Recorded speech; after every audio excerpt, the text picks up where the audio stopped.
nuestro himno, que lo hemos abrazado como himno, la canción de Una primavera para el mundo. Pues mucha gente se quedó preguntándome, ¿quién era ese chico de la camisa amarilla y de mucho pelo? Pues mira, ese es Miguel del Villar. Y esta noche lo hemos traído a él cantándonos él solamente el himno.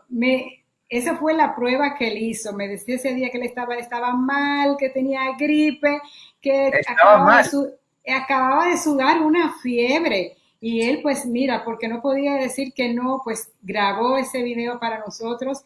Y entonces, pues yo creo que veamos todito, lo veamos a él solamente cantando, porque la verdad es que es una voz maravillosa y muchas personas me han preguntado y quieren escucharlo a él, así que ya complaciendo peticiones.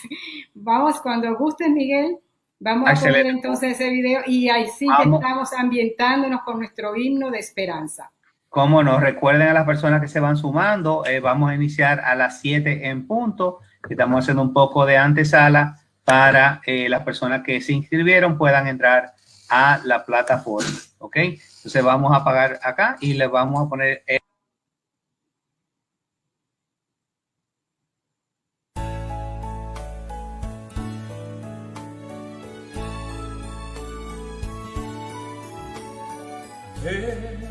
que contigo quiero comenzar un sueño que no acabará. No temas al tiempo, que la luz del cielo no se apagará. Voy a enseñarte lo hermoso que es el amor. Cada piedra será una flor y cantaremos a un nuevo sol. No, ya no hay sendas que puedan volver atrás.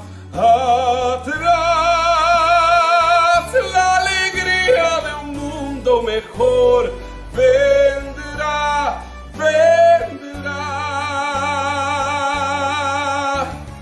Da sonriendo la mano y seguir.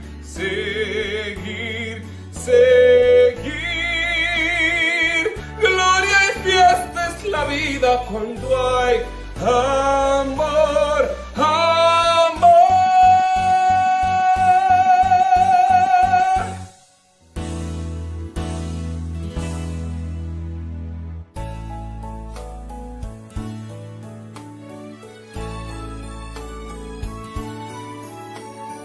Ven, levanta tus ojos a los cielos rojos del amanecer.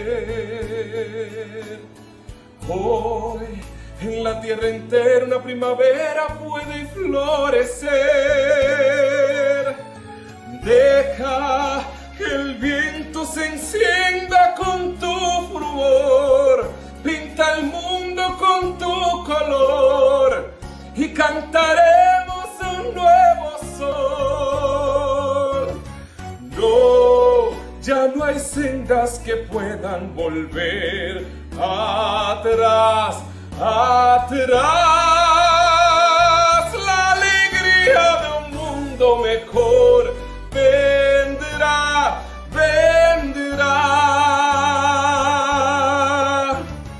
Da sonriendo la mano y seguir.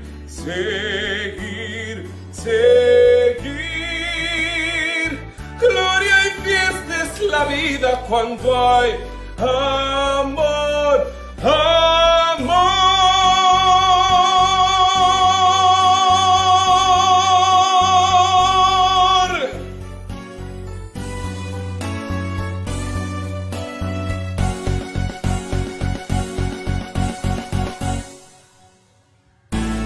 Gloria y fiesta es la vida cuando hay amor.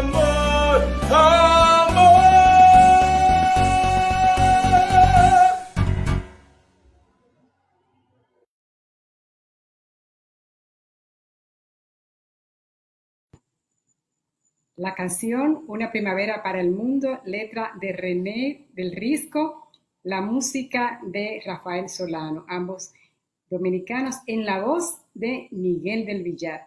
Recordemos que todo este congreso, nuestro cuarto Congreso Dominicano de Bioética, lo estamos dedicando a la doctora Josefina Romero por sus aportes a la enseñanza y a la divulgación de la bioética. Recordemos que también esto llega gracias a la colaboración de Humanos Seguros y Primera ARS de Humano. Bueno, pues ya vamos a entonces a todas estas instituciones que nos acompañan, así es que hoy no los voy a leer todas, pero sí los créditos para cada una de esas instituciones que ya ustedes conocen que nos están acompañando. No vamos a retardar más y vamos a dar la bienvenida al licenciado Jeffrey Lizardo. ¿Sí? Licenciado, vamos a hacer unas pequeñas anuncios técnicos para que las personas que están conectando puedan sacar la mejor provecho a lo que es la plataforma. Recuerden, si está conectado desde una PC, cerrar todas las ventanitas que tienen arriba y dejar solamente la ventana de la transmisión. Si están conectados desde un celular, recuerden cerrar todas las aplicaciones que tengan abiertas y dejar solamente esa aplicación con la que ven la transmisión. Usar un auricular es muy recomendable porque así pueden escuchar con atención lo que están haciendo. En ambos casos, que estén conectados a una conexión Wi-Fi o que tengan muy buena señal de internet en su móvil para que no tengan ningún inconveniente. Igualmente, como estamos en nuestras casas, la mayoría, decirle a las personas que les acompañan de que están en una conferencia para que se le dejen concentrarse en eso, en esta conferencia que tienen en la noche de hoy y que puedan sacarle el mejor provecho. Por último, unas instrucciones ya en la parte del chat, como pueden ver y están usando magistralmente aquí, ahí van a poder comunicarse con nosotros y con los moderadores. Por esa misma vía van a estar haciendo las preguntas que vamos a hacer al final de cada conferencia a cada uno de los expositores. Por favor, ahora saquen su móvil, si pueden, por favor, tírense una foto a la pantalla o tírense una foto aprendiendo y por favor, compártanlo en las redes sociales. Por favor, taguen a la Comisión Nacional de Bioética en @bioéticard y @Diario Salud en Instagram con el hashtag Congreso Dominicano Bioética. Eso nos va a ayudar a darle un poco más de promoción al Congreso y también a que otros colegas se puedan estar interesando en este gran tema. Este evento está siendo grabado y van a poder tener la disponibilidad de él luego para hacer un repaso. Igualmente, este evento, el Congreso, tiene un certificado de participación que se emitirá al final de la jornada, que estamos hablando que termina el viernes. Así que desde el 2 de noviembre estará disponible para que lo puedan descargar las personas que han participado y cumplido con las horas que se determinan en el Congreso. Todas esas informaciones le llegarán por correo para que puedan hacer la gestión. Y recordarles que pueden acceder al programa del Congreso y a las conferencias que han pasado y las que vendrán en diariosalud.do/bioética RD. Por último, invitarlos a que sigan, claro, a Diario Salud en las redes sociales como Diario Salud Do, en Facebook, Twitter y LinkedIn, y en el Instagram y en el YouTube como Diario Salud. Ahora sí, doctor Jeffrey, le dejo la sala. Muchas gracias, señores, que tengan una buena noche. Buenas noches, bienvenidos, bienvenidas a este cuarto Congreso Dominicano de Bioética, la ética de la esperanza a partir de la pandemia del COVID. Estamos a mitad precisamente del Congreso, hoy miércoles, nos faltan todavía 2 días y esta noche tenemos un plato fuerte con 4 excelentes expositores nacionales e internacionales. Vamos a iniciar la primera presentación con el doctor profesor Juan Pablo Beca, quien es médico cirujano de la Universidad de Chile, especialista en pediatría y neonatología, profesor de la Universidad del Desarrollo de Chile, fundador y docente del Centro de Bioética de dicha universidad, miembro de la Academia Chilena de Medicina, director colaborador de la Oficina Panamericana de la Salud, Ha sido distinguido como maestro de la bioética chilena y miembro correspondiente de la Academia Nacional de Medicina de Uruguay. Ha sido profesor en numerosos cursos de posgrado en Chile y en el extranjero. Fundador de la unidad de neonatología de la clínica alemana y su jefe de servicio en el periodo 81-2003. Subdirector del programa regional de bioética de la OPS para el periodo 94-99. Coordinador del Magister de Bioética de la Universidad de Chile y OPS, y fundador y director del Centro de Bioética de la Facultad de Medicina de la Universidad del Desarrollo, donde es su profesor. Entre los temas preferentes de investigación y docencia están los comités de ética asistencial y consultoría ético-clínica, la ética del inicio de la vida y las decisiones al final de la vida. Ha escrito alrededor de 10 libros, y al profesor Juan Pablo Beca le pedimos que iniciara esta noche con una conferencia magistral que ha titulado Dudas y Esperanzas que nos plantea la pandemia COVID-19. Bienvenidos, profesor.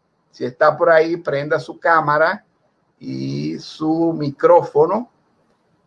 Bienvenidos, buenas noches, bueno, profesor. Muchas gracias por esta gentil invitación, esta presentación tan exagerada, creo yo, pero bueno, para mí es un tremendo honor y un agrado estar en este cuarto Congreso Dominicano de Bioética, y me obligó a ponerme a pensar en esto de la esperanza, y es lo que he pensado, lo que quiero yo compartir con ustedes.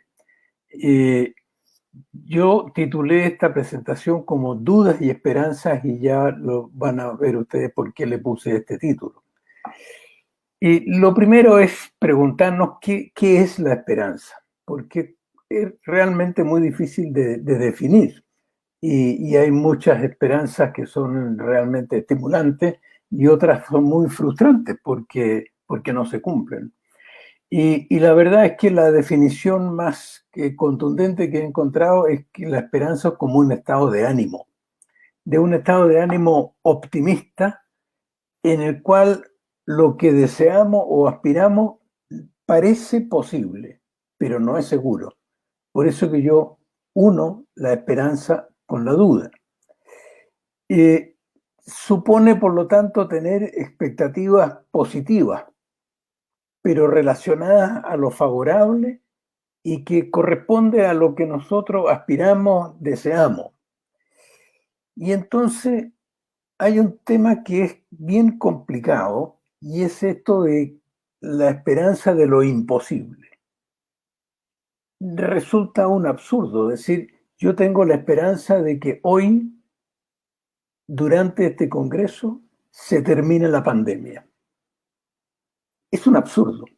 Sabemos que eso no va a ocurrir. Y entonces resulta que esto de la falsa esperanza, esperando el milagro, esperando la magia, esperando lo que sabemos racionalmente que no va a ocurrir, es realmente un absurdo, o diríamos una tontera. Y entonces la verdad es que la esperanza, esto de esperar, tiene que ser esperar lo que es posible, con un grado de probabilidad indefinido, por cierto.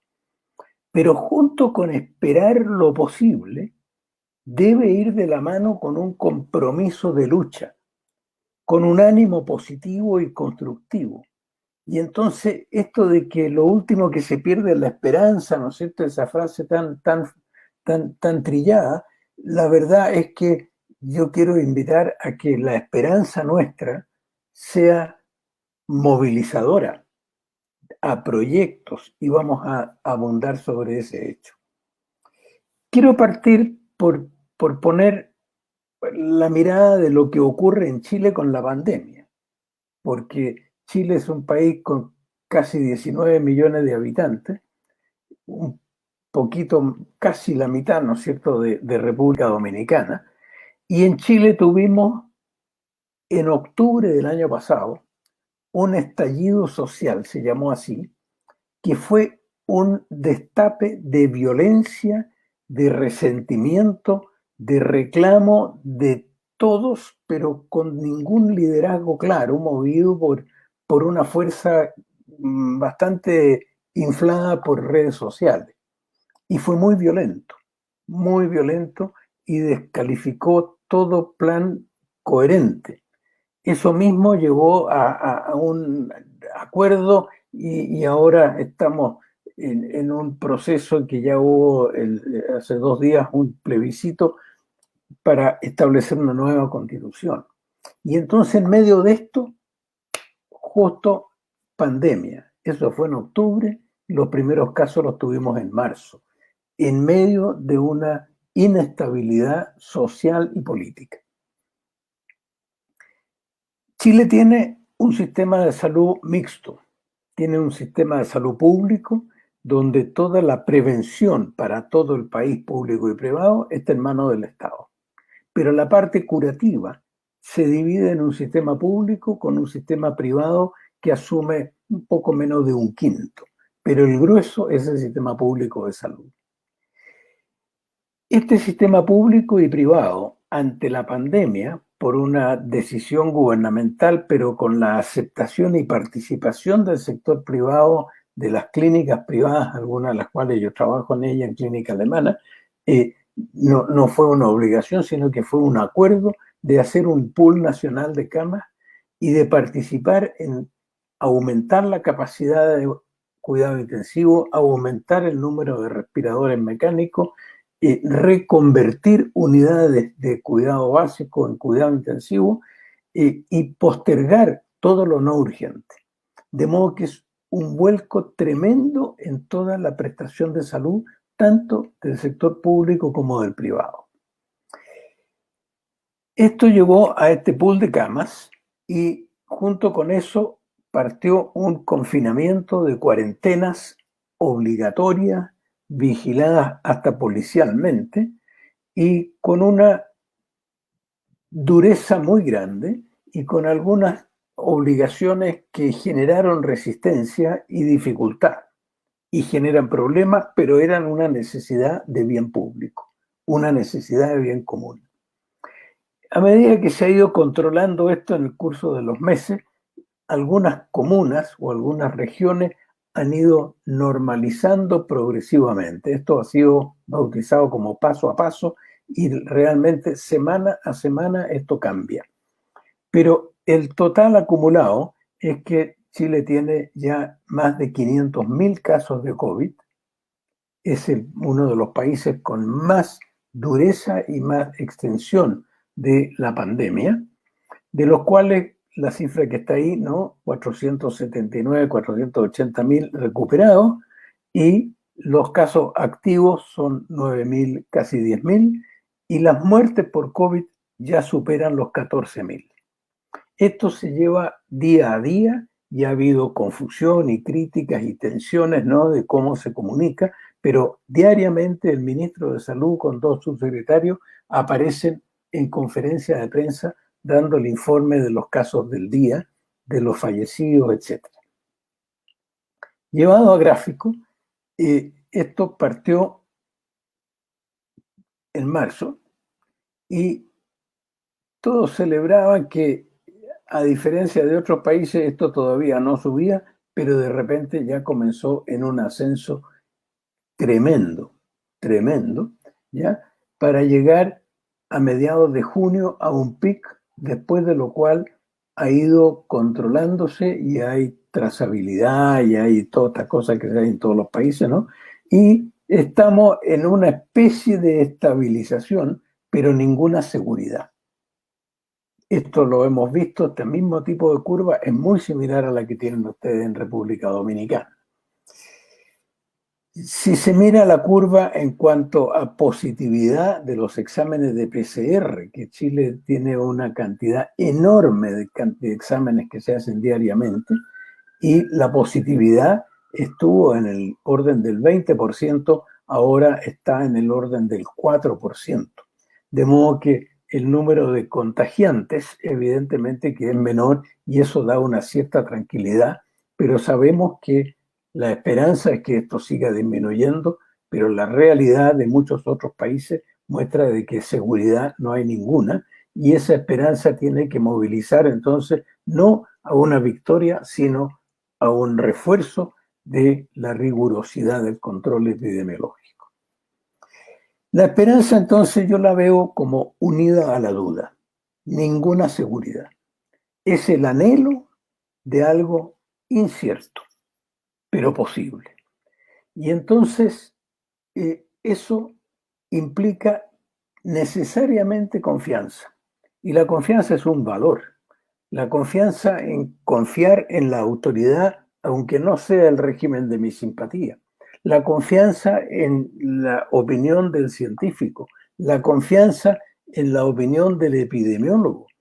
Y entonces significa que la población tiene que adherir a esto, no a esperanzas teóricas, ¿no es cierto?, simpáticas, sino a esperanza confiando, pero esa autoridad tiene que además ser confiable, porque una autoridad que se muestra incierta, insegura, contradictoria, evidentemente que no va a ser confiable.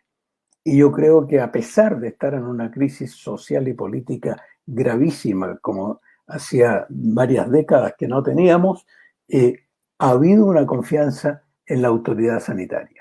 Y eso realmente es un valor y permite alimentar un poco esta esperanza. Por eso yo quiero insistir que si es incierto, como lo es, porque si no fuera incierto no sería esperanza, sería un hecho. Si es incierto, esta esperanza incluye la duda. Y yo quiero entonces dividir mi presentación haciendo un listado de dudas y problemas que estamos enfrentando, estoy seguro, en todos nuestros países. Ningún país es muy diferente a otro en esto. Pero después quiero referirme a los valores y a los principios éticos que están en juego. Y en base a entender los problemas que vivimos y los valores que están en juego, describir lo que personalmente pienso que son las esperanzas, algunas quizás utópicas, pero también hay que tenerlas. Y yo lo voy a fundamentar por qué pienso así. Las dudas y problemas. Evidentemente que esto a nosotros nos pescó como país en plena crisis social, pero también la pandemia genera una crisis social, porque se paralizan los trabajos, se paraliza el transporte, se paraliza la educación, se modifica los sistemas de salud. Tiene un efecto económico evidente, comercios cerrados, ¿no? Supermercados, etcétera, cerrados, cambio de forma de vida, que es lo que estamos haciendo todos. Y entonces esto tiene un costo económico por ahora incalculable, pero ya se habla de muchos años para poder pagar intereses de las deudas que están contrayendo los países. Y la verdad es que este es un remesón a la economía no solo personal de cada uno de los que estamos aquí, sino también de cada uno de nuestros países y a la economía global. Y a eso tenemos que sumarle lo que está ocurriendo para poder parar estos picos y estas segundas olas que muchos países ya están viviendo porque aflojan un poco y se vuelven a contagiar gente. Y entonces esto significa medidas muy estrictas de cuarentena, de encierros. Por ejemplo, los grupos más vulnerables y más graves y donde se concentra la mortalidad somos los mayores. Y en Chile primero se dictaminó que los mayores de 80 años no podían salir de su domicilio. Así de estricto, bajo control. Después se rebajó a 75 años. Y después las medidas ya no tan estrictas, pero también son medidas de confinamiento especial para toda persona mayor de 65 años, en que no puede ir a trabajar, no puede ir a lugares públicos, etc. Y entonces esto ha llevado evidentemente a dificultades hasta en el entorno familiar, porque tener una persona encerrada como prisionera aunque sea en su domicilio, evidentemente que es un trastorno que tiene repercusiones personales y familiares muy serias. Y estas cuarentenas son fluctuantes, entonces hay una expectativa. Van a cambiar en mi región, en mi comuna, y podré salir o no podré salir. A eso se agregan toques de queda para que en la noche nadie salga y no hayan celebraciones y fiestas. Ha habido fiestas clandestinas en pleno toque de queda con intervención policial para pararlo. Y entonces estos grados de aislamiento, la verdad es que son un problema tremendamente difícil para la mayoría de las personas. Y eso significa efectos personales y efectos sociales muy grandes. Pero en sociedades como la nuestra y la de la mayoría de los países de América Latina, con tanta desigualdad, evidentemente que es mucho más difícil y más doloroso estar confinado en su casa, una familia, en 40 metros cuadrados, en hacinamiento, en pobreza, que no estar en un sector acomodado donde cada uno puede tener una pieza, donde cada uno puede tener un tablet o una pantalla, ¿no es cierto? Y estar participando tanto de cosas lúdicas como de información o de su clase. Pero cuando la pantalla es una para los 6 que hay, entonces estamos en una desigualdad tremenda.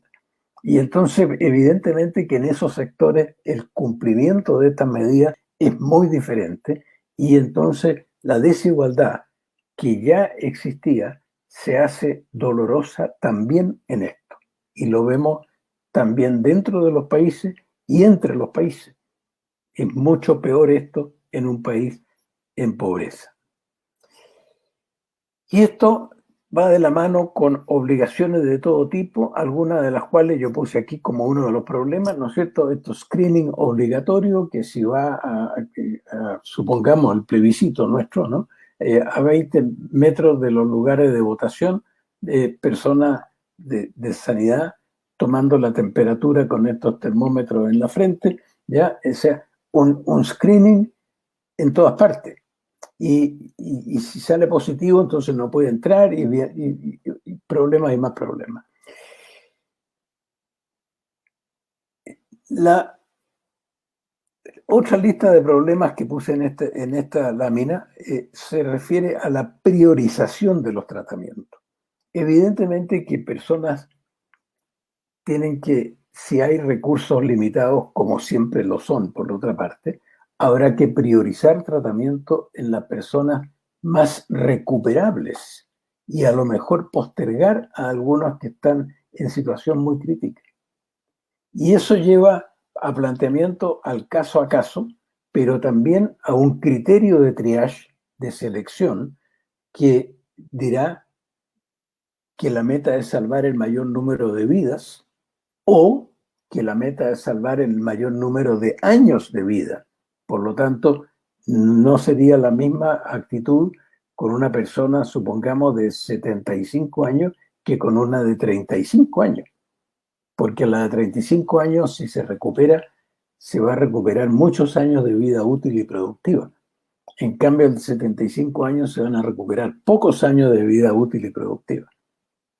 Esto lleva a decisiones que son muy difíciles de tomar y son difíciles para el profesional que la tiene que tomar y son, para qué decir, de difícil para el familiar que siente que su paciente, pariente, ser querido, padre o madre, es postergada o no accede al tratamiento máximo porque se ha privilegiado a otro con mejores posibilidades. Esto influye en las hospitalizaciones y el que se hospitaliza, que va a recibir tratamientos mayores, si entra a una unidad de cuidado intensivo, conectado a ventilación mecánica, ventilado en prono, sabemos que por razones de hemorragia pulmonar esto se prolonga enormemente, de modo que decir que va a estar 3-4 días y después vemos, pero resulta que esto en algunos se transforma en 3-4 semanas. Y entonces significa un costo y un consumo de recursos sanitarios muy grande. Y la persona hospitalizada queda aislada, de modo que además queda desconectada de su red social y afectiva, que es tan importante y mucho más importante en situación de enfermedad crítica. Y entonces hay un sufrimiento familiar de no poder visitar, de no poder contactarse.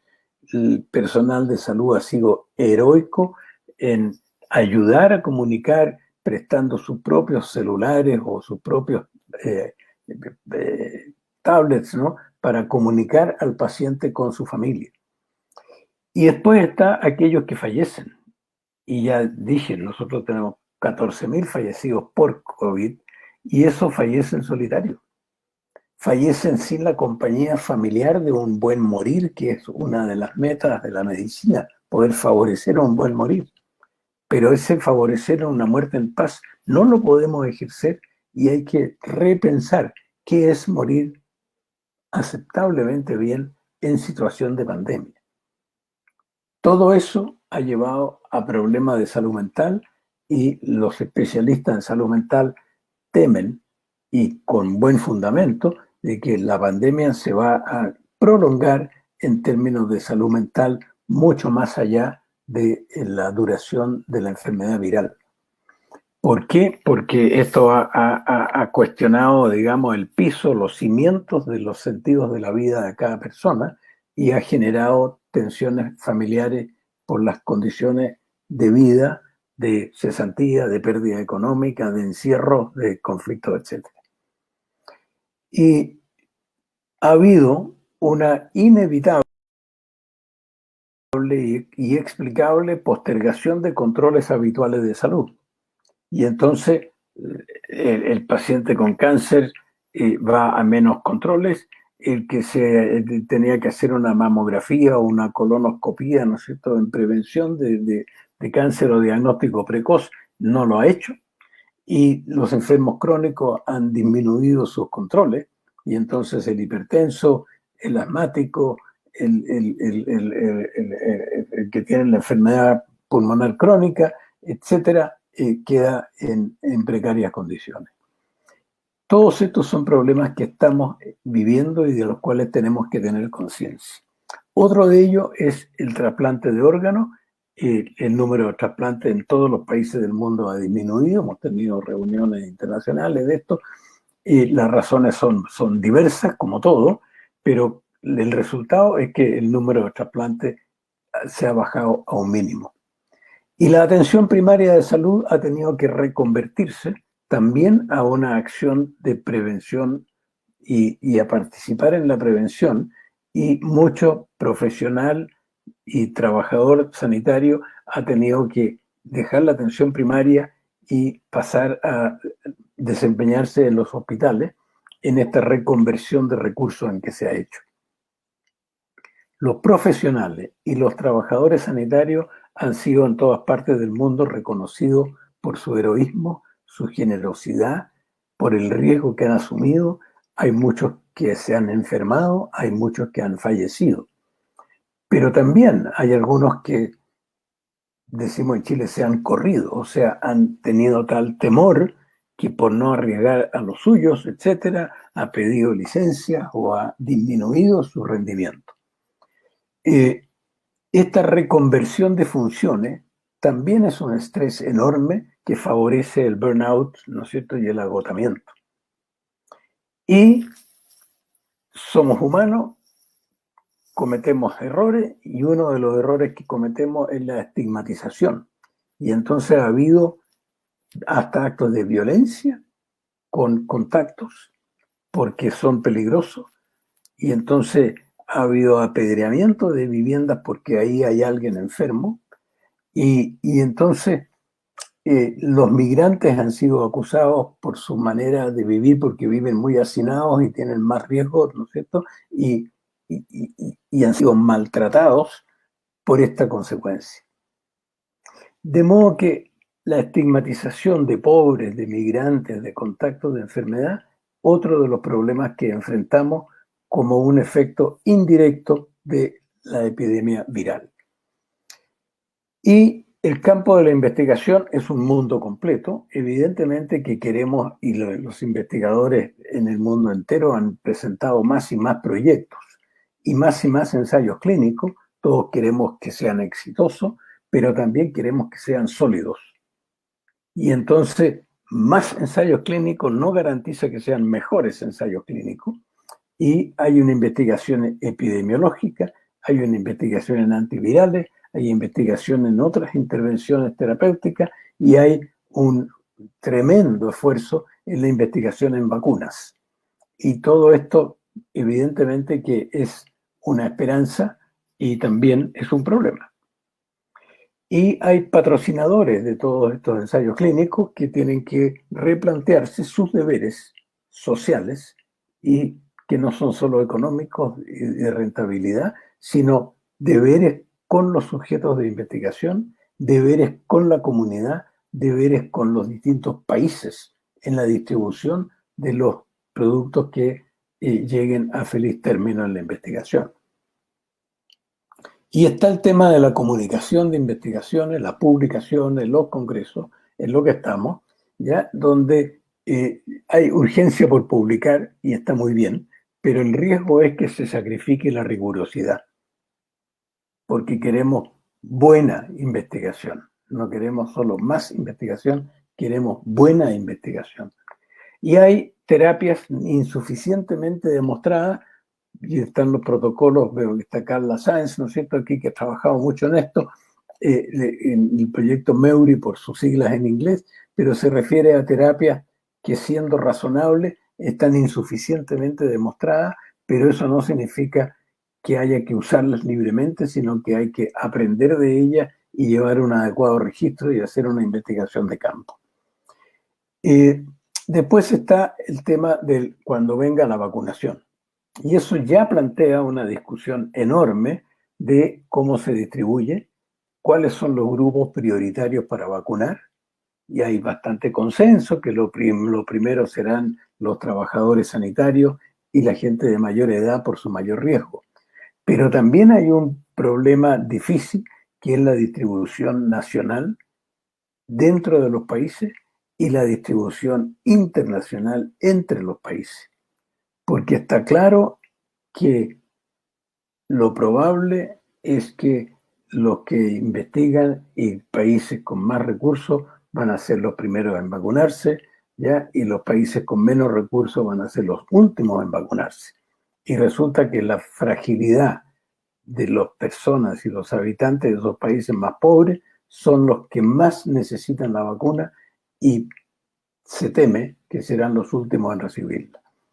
Y ahí tenemos un tremendo problema. Y en el campo de la educación, todos estamos viendo cómo la educación, así como este congreso se hace a distancia y cada uno está en su casa y son no sé qué cantidad de personas, la educación, desde la educación parvularia y primaria, se está haciendo a distancia, en Zoom. Y eso implica un switch de la manera de hacerlo y tanto educadores como aprendices, desde niños muy pequeños de 3, 4 años hasta estudiantes universitarios de pre y de posgrado, están aprendiendo a distancia. Y eso significa un problema y también una duda en el largo plazo. Toda esta lista enorme y probablemente insuficiente de problemas y dudas que se plantean en la situación de pandemia. Si pensamos que hace un año, en octubre o noviembre del 19, no estábamos pensando ni podríamos imaginarnos esto, hemos pasado en tan poco tiempo a vivirlo de otra manera, a tener otros tipos de prioridades y otro tipo de problemas. Y creo que es importante pensar, antes de la esperanza así irracional e ingenua, pensar en qué valores y principios están en juego. Y aquí claramente esto plantea un tremendo problema de justicia distributiva, un tremendo problema de centrar los esfuerzos de control epidemiológico, los esfuerzos de tratamiento, los esfuerzos de investigación centrados en el bien común. Y esto es fácil decirlo, pero es muy difícil ponerlo realmente en la práctica. Y justicia no significa igualitarismo, sino más bien equidad, en que tenemos que tomar en cuenta la fragilidad y la urgencia para distintos grupos poblacionales, distintos grupos etarios, distintos grupos con enfermedad crónica previa, ya todos los cuales merecen el mayor de los respetos, pero también algo de protección por su mayor vulnerabilidad. Y eso lleva al terreno de la solidaridad. Y la solidaridad ya no, digamos, electiva como supererogatoria, sino la solidaridad como un deber de justicia. Como un deber de justicia, lo insisto. Y esto de la solidaridad como parte de la justicia es algo que no está suficientemente incorporado en el pensamiento bioético. Las decisiones evidentemente que tienen que respetar el principio de proporcionalidad en el tratamiento del paciente crítico y en las decisiones de adecuar o limitar esfuerzos terapéuticos. Y este criterio o principio de proporcionalidad tiene que aplicarse al margen de la esperanza familiar de sus seres más queridos del paciente, porque aquí hay cosas objetivas. Por lo tanto, el criterio de eficiencia como valor tiene que estar, y aunque es utilitarista porque se trata de una relación riesgo y costo-beneficio, esto tiene que tomarse en cuenta por un motivo de justicia. Y eso compite en parte con la libertad personal, que nosotros queremos que cada uno tenga su libertad personal, su autonomía y su derecho a decidir, pero aquí el bien común está por delante. Evidentemente, y la pandemia nos muestra con realidad cruda y dura que el bien común tiene que ir por delante. Y eso implica desarrollar la ética de la responsabilidad, responder por nuestras decisiones, responder por nuestros actos, responder por nuestras actitudes. Y entonces tenemos estos valores y principios en juego que por la proyección se está repitiendo, ya, de ética de la responsabilidad. Y lo otro, como valor muy importante, es la protección de profesionales y trabajadores sanitarios. Ellos tienen que usar estas medidas de protección para no contagiarse, pero no solo eso. También tienen que ser protegidos en su salud mental, en su capacidad, en sus inquietudes, en sus necesidades personales y familiares y sociales, porque realmente son un recurso humano indispensable y, como dije, en la mayoría de los casos, que ha respondido con una generosidad y hasta grados de heroísmo y martirio. La relación clínica, que es esta relación del paciente ya no con un tratante, sino con un equipo profesional, un equipo de trabajadores de la salud con quien se relaciona el paciente. Y esa relación en condición de pandemia se nos plantea como una necesidad y tiene que repensarse. ¿Cómo nos relacionamos con un paciente crítico que está solo, que está aterrado, que tiene temor de la muerte porque lo ha visto de cerca? Y entonces las formas de comunicación son otras. Y hay que tener creatividad y responder con eso, pero yo quiero ir al valor que significa una relación de respeto con un otro que está sufriendo y nos necesita. Y con ese otro que nos necesita y que está sufriendo, hay que decidir. Y para eso es la deliberación.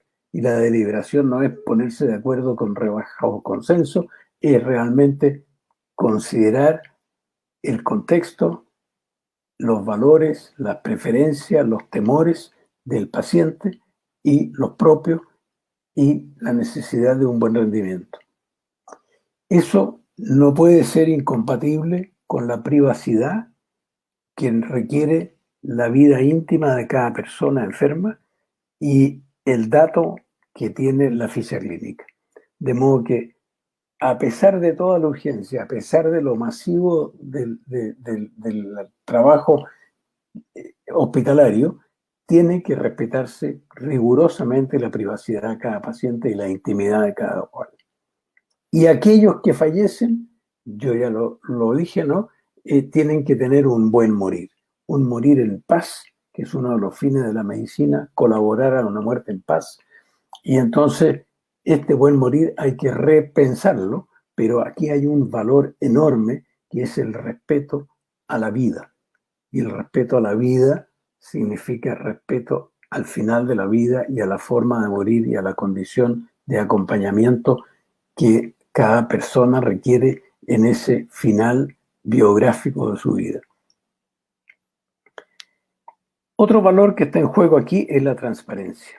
La información a la comunidad y la información a cada paciente y a cada familiar de paciente tiene que ser veraz, comprensible, transparente.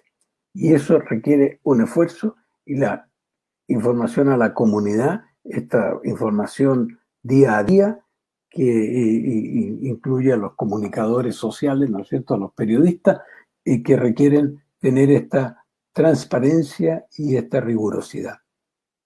Y esto con dos virtudes. Yo aquí cito a Edmund Pellegrino, la postergación personal, en que vemos cómo los cuidadores, los trabajadores de la salud, los profesionales de la salud han tenido que ir y tendrán que seguir yendo más allá de lo habitual en cuanto al esfuerzo de trabajo, postergando necesidades e intereses personales, más allá del mínimo contratado. Y eso en base a una virtud de la compasión, de ser capaz de comprender el sufrimiento del otro, de acompañar en ese sufrimiento y aliviarlo. Una compasión no emotiva, sino movilizante, como una virtud dura y pura, digamos, en ese sentido, por la solidez, no por la dureza afectiva. Bueno, dicho esto de los problemas y las dudas que yo veo en la pandemia y los valores y virtudes que están en juego, creo que podremos expresar esperanza. Y yo quiero proponer que alimentemos la esperanza en un mundo más justo, en un mundo que tome conciencia de la inequidad global y del sistema económico de mercado, y que ha generado, y en Chile lo estamos viviendo con crudeza, esta desigualdad que violenta realmente a las personas, y es comprensible su violencia desde ese punto de vista, de por qué se genera, no de lo que hacen. Y eso implica un mundo más solidario, pero también cada habitante del mundo más solidario, cada uno de nosotros más solidario. Y eso es una esperanza de que la pandemia nos ayude a aprender la necesidad de justicia, la necesidad de solidaridad entre nosotros, porque somos todos frágiles, somos todos mortales, somos todos dependientes de otros. Y por lo tanto la solidaridad como actitud humana es necesaria, pero también es necesaria como actitud entre países. Y entonces esto de que el país se asegura las vacunas para este país y no tiene ningún miramiento con lo que ocurre con países menos desarrollados y con menos recursos económicos, la verdad es que lo que quisiéramos como esperanza es que ese mundo así de desigual, así de injusto, cambie, con sistemas económicos más justos y con sistemas de salud también más justos. En otro ámbito ya más terapéutico, yo creo que hemos tenido un avance en telemedicina impresionante que está mostrando beneficios y que debiera perfeccionarse, protegiendo, por supuesto, la privacidad, protegiendo la veracidad de los datos que se aportan, etc. Faltan muchos aspectos que todavía pulir y perfeccionar. Y la principal esperanza es que tengamos antivirales eficaces, ¿ya? Y que tengamos vacunas eficientes, pero al alcance de todos, y no solo para los privilegiados. Y entonces las esperanzas son muchas, y estas esperanzas de un mundo más justo, de mayor solidaridad, de sistemas de salud más justos, de antivirales, de vacunas, tienen que hacernos también replantear las formas de trabajo de la industria farmacéutica. Y yo tengo la esperanza de que haya un cambio. No puede ser lo mismo que una industria que fabrica chocolates, ¿ya? O elementos decorativos. Tiene que cuestionarse esta movilidad injustificada de que todos tienen que viajar. Este exceso de viajes a congresos, estamos demostrando en este congreso que se pueden hacer buenos congresos sin necesidad de viajar, y en cada viaje se está transportando contagios desde siempre. De modo que yo creo que va a tener que replantearse la movilidad mundial. Y hay nuevas formas de comunicación. Felizmente ya ha entrado esto, ¿no es cierto? Los propios sistemas de Internet, ¿no es cierto?, han ido mejorando su sensibilidad y sus capacidades, y hay nuevas formas de enseñanza, tanto a nivel escolar como a nivel universitario, como a nivel de las especialidades. Y los congresos científicos tendrán que hacerse rigurosamente, pero tomar en serio esta misma forma de hacerlo a distancia. Y mi esperanza es que este remesón mundial tremendo aumente la sensibilidad ética de sus habitantes en el mundo. Yo creo que todos tenemos que tener una sensibilidad ética, un ver cuáles son los problemas y poder responder. Y como tal, desarrollar quienes estamos en bioética, una bioética más aplicada a las necesidades de salud de nuestras comunidades, de nuestras poblaciones, de nuestros países, y de mayor rigurosidad también de la investigación. Y yo invito, para terminar, a pensar en estas esperanzas, a pensar en una esperanza movilizadora, a pensarlas como metas y no como sueños ingenuos, sino que como metas que debieran lograrse. No pensar ingenuamente como un niño, claro, queremos un mundo más lindo y más justo. No, aquí hay metas y todos tenemos algo que aportar. Y entonces pasar de los sueños a las metas, y de las metas a proyectos concretos. Y eso es lo que yo por lo menos espero como lo mejor para todos y para cada uno de nosotros en cada uno de nuestros países. Muchas gracias. Gracias, profesor Beca. Excelente conferencia. A lo largo de su presentación hemos recibido muchos comentarios y felicitaciones desde Perú, México, Paraguay, Puerto Rico, Ecuador, Argentina, Colombia, España, Venezuela y evidentemente de toda la geografía dominicana, desde Cotuí, Higüey, San Pedro, San Cristóbal, etcétera, etcétera. A Wilda Fulgencio Vila nos escribe, comenta, esperar lo posible y luchar por ello con ánimo positivo. Hay varias preguntas, profesor. Una de ellas es, nos viene de Colombia, ¿cómo lograr construir una apuesta didáctica para la aprehensión de la bioética en tiempos de pandemia en el área de la salud?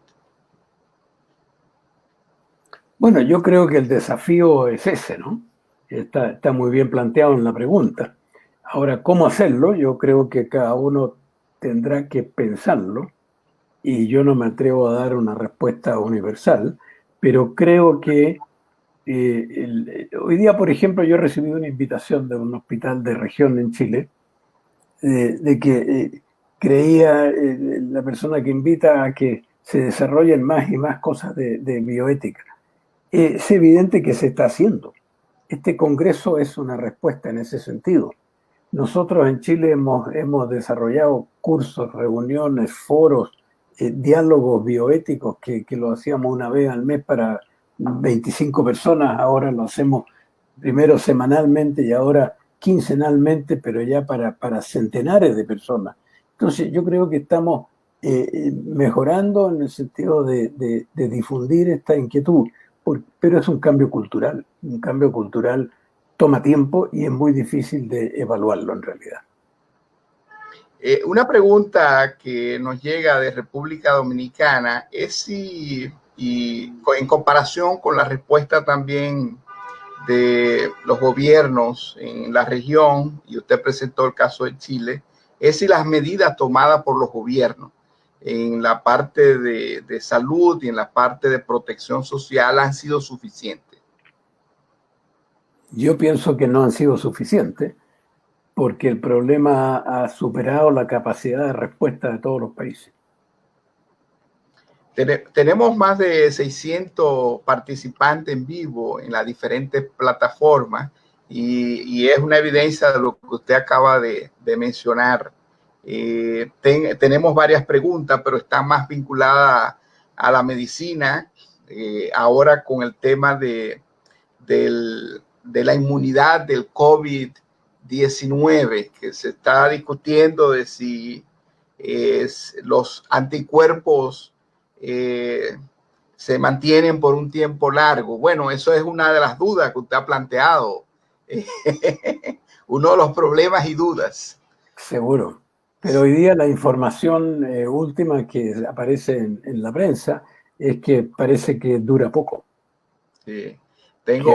Que a los pocos meses el enfermo ya no tiene anticuerpos y entonces eso la verdad es que lleva tan poco tiempo la pandemia que es imposible saber si alguien va a tener anticuerpos que duren un año, porque nadie ha estado un año con esto, ¿no? Bien. Bueno, hay muchos comentarios. María Gertrudis Mejía, de la doctora desde San Cristóbal, nos menciona construir solidaridad humana y movilizar la esperanza por un mundo más justo. Es un comentario. Bueno, hay otros comentarios más, hay muchos comentarios, profesor Beca. Queremos agradecerle por su excelente participación en este congreso y ya vamos a continuar con la próxima invitada. Queremos entonces agradecerle por esta presentación, por todo el tiempo y por la magnífica presentación. Nos deja un halo de esperanza a pesar de la cantidad de problemas y dudas planteadas. Muchas gracias, profesor Becker. No, gracias a ustedes y a todos por su atención y por los comentarios y preguntas. Sí. Vamos a invitar a la doctora Carla Sáenz. No sé si ella está ya en la plataforma. Doctora Carla, qué bueno tenerla acá. Carla viene del OPS, es asesora regional de bioética de la Organización Panamericana de la Salud. Está a cargo del programa regional de bioética, que hace parte del Departamento de Sistemas y Servicios de Salud y es responsable del Comité de Revisión Ética de la OPS. De hecho, ha estado muy activa estos días. Ayer había una actividad. Tiene un doctorado en filosofía por la Universidad de Texas. Desde el año 2019 es fellow del Hastings Center, es miembro del Consejo de la Asociación Internacional de Bioética y del Comité Guía del Foro Global de Bioética en la Investigación. Antes de incorporarse a la OPS, trabajó en el Departamento de Bioética de los Institutos Nacionales de Salud de los Estados Unidos. Fue profesora de la Universidad de Carolina del Norte en Chapel Hill. Queremos agradecer enormemente a la doctora Carla Sáenz, quien aceptó compartir en su agenda muy ocupada esta noche y hacer una presentación que sería como una revisión de todo lo que se ha, digamos, discutido en los últimos meses sobre ética de la investigación en el contexto del COVID-19. Es un tema para toda una noche, desde los nuevos medicamentos hasta la vacuna. Así que bienvenido, doctora Carla Sáenz. Muchas gracias. Muchas gracias, Jeffrey. Uy, no sé, ¿será que podemos quitar esta diapositiva? para vernos un poco la cara, aunque estemos a la distancia, y tener un poquito muchísimas gracias, una conversación. Es un gran gusto para mí estar con ustedes hoy. Es un gran gusto seguir la presentación del doctor Juan Pablo Beca, mi predecesor en la OPS y gran colaborador y amigo. Yo quiero, en el espíritu de su reflexión, yo pensé tener una entrada a la discusión sobre los temas de ética de la investigación, considerando el tema que ustedes han escogido para esta sesión, para esta conferencia, que es el tema de la esperanza. Y a su vez, creo, inevitablemente en este contexto, de la desesperanza también. ¿Se han preguntado ustedes por qué tenemos esta gran desesperanza en relación al COVID? ¿Qué es lo peculiar en este caso? Hay enfermedades que tienen mayor mortalidad. Hay enfermedades que tienen mayor prevalencia. ¿Qué es lo tan terrible que nos desesperanza en el contexto de la pandemia? Creo que es importante tener esta conversación, es importante tener esta reflexión, porque es a la luz de estas reflexiones que nos damos cuenta de cosas que están ahí en el telón de fondo de nuestra vida y en las que nunca reparamos. Cosas que damos por sentadas siempre, como si fueran, no sé, la escenografía de la vida. Y es ahora en un momento así de difícil en que empezamos a visibilizar esta escenografía, estos muebles, todas estas cosas que tenemos a nuestra disposición para mejorar nuestra salud y nuestro bienestar. ¿A qué me refiero? ¿Cuál es este elefante blanco del que estoy hablando? Es la investigación. Cuando a su pareja, a su padre o a su hijo le aqueja alguna enfermedad de salud y uno va a ver a un médico, uno va con esa callada esperanza de que se hizo investigación ya.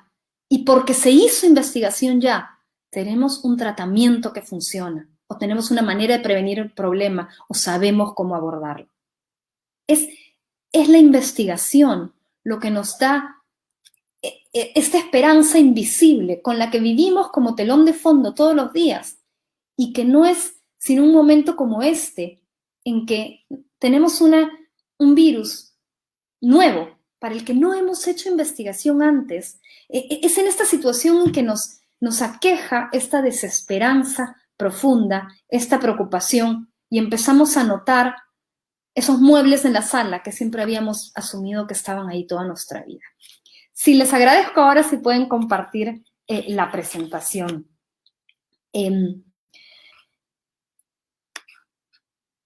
Nosotros, como ustedes saben, en la Organización Panamericana de la Salud venimos haciendo muchos trabajos relacionados a la ética de la investigación. Esos trabajos no empezaron en el contexto de la pandemia, ni empezamos a pensar en emergencias sanitarias en el contexto de la pandemia. Ustedes recordarán, porque República Dominicana tuvo en este diálogo un rol muy importante, que nuestros Estados miembros de la OPS en el 2018 convinieron en el Consejo Directivo de la organización y acordaron unas acciones para la bioética. Específicamente acordaron fortalecer nuestra preparación ética para emergencias. ¿Por qué pensamos en esto? Porque habíamos pasado por dos emergencias sanitarias importantes: el brote del ébola, el brote del Zika en nuestra región. Ambos pusieron sobre la mesa la urgencia, el imperativo moral de investigar rápidamente. Cuando inició el brote, en ese momento lo llamábamos un brote, el brote de coronavirus, quedó clarísimo que nuevamente nos enfrentábamos al imperativo ético de hacer investigación rápidamente.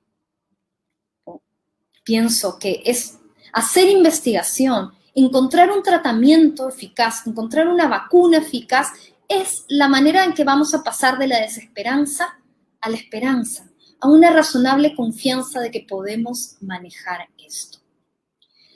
Ahora, suena muy fácil decir que debemos hacer investigación rápidamente, pero hemos aprendido en situaciones previas cuáles son los desafíos de hacer investigación rápidamente.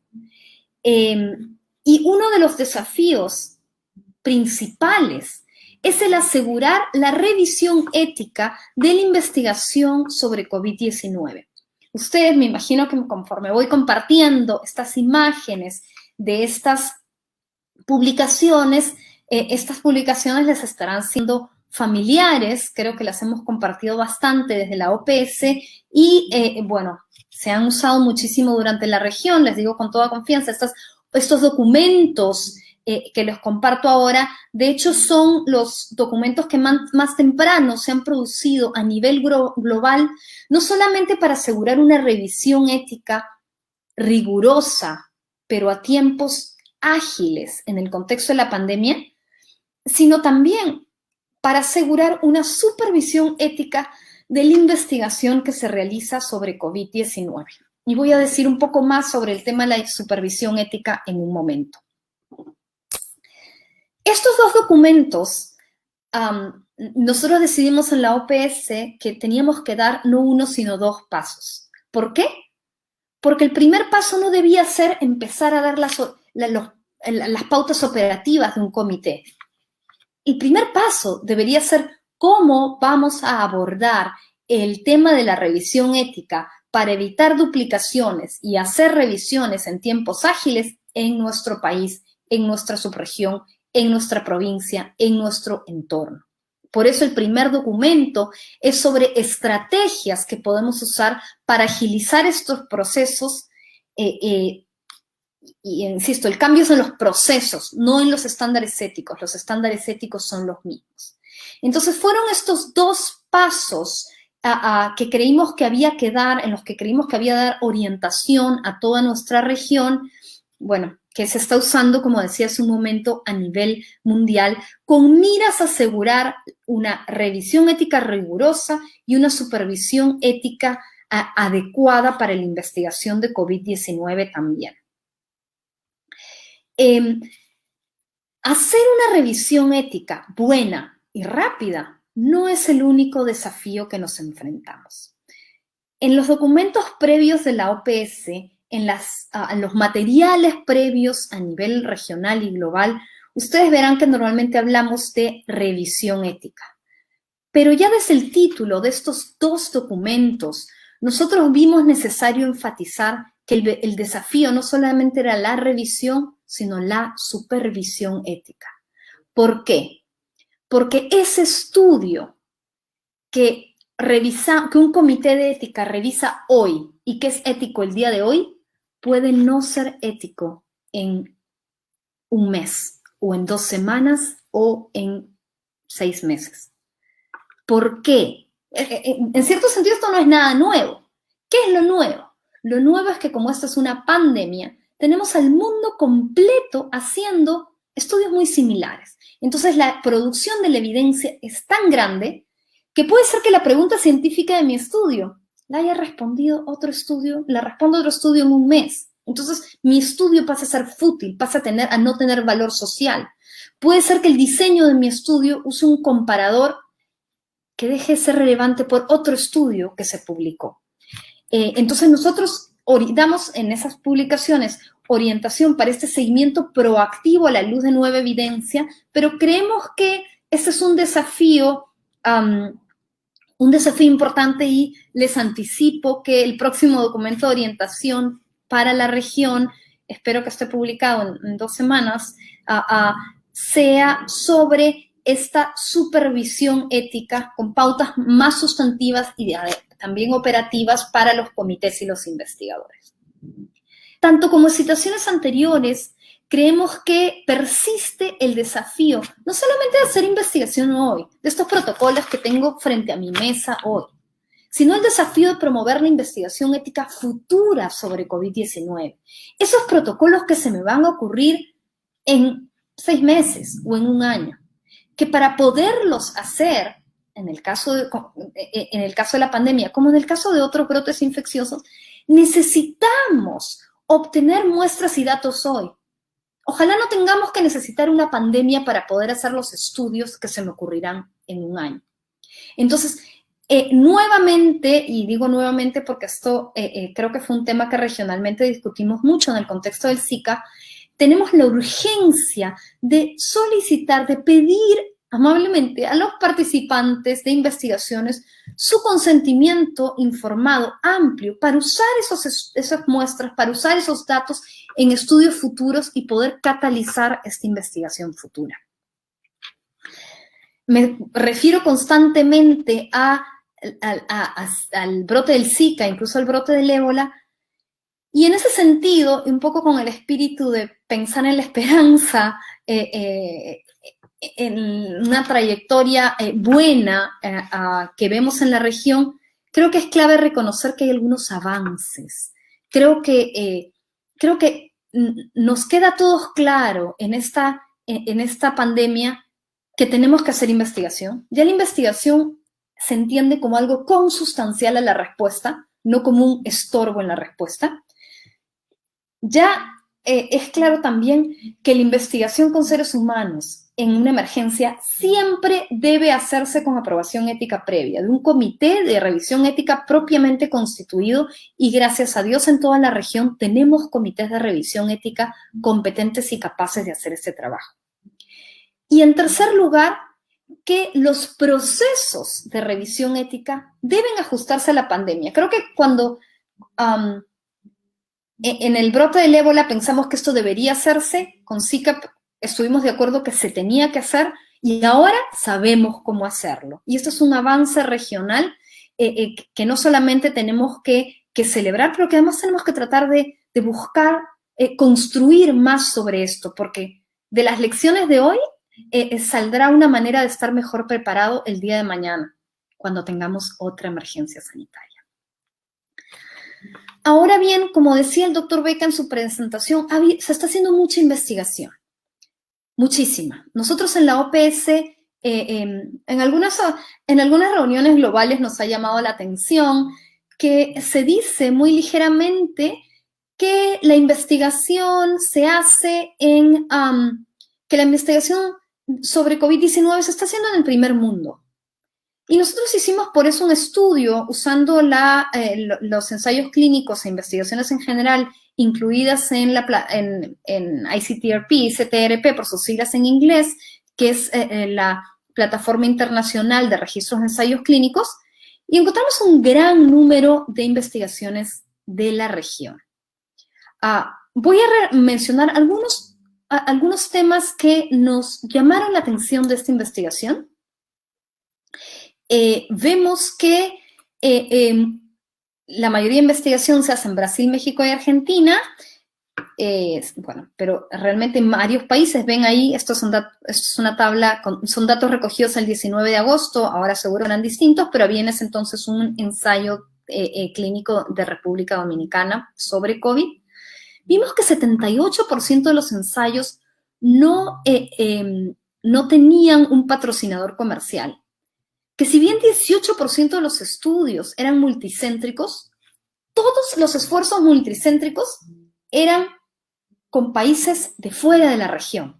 No había estudios multicéntricos de nuestra región. No colaborábamos entre nosotros mismos, siempre era con alguien de fuera que nos incluía.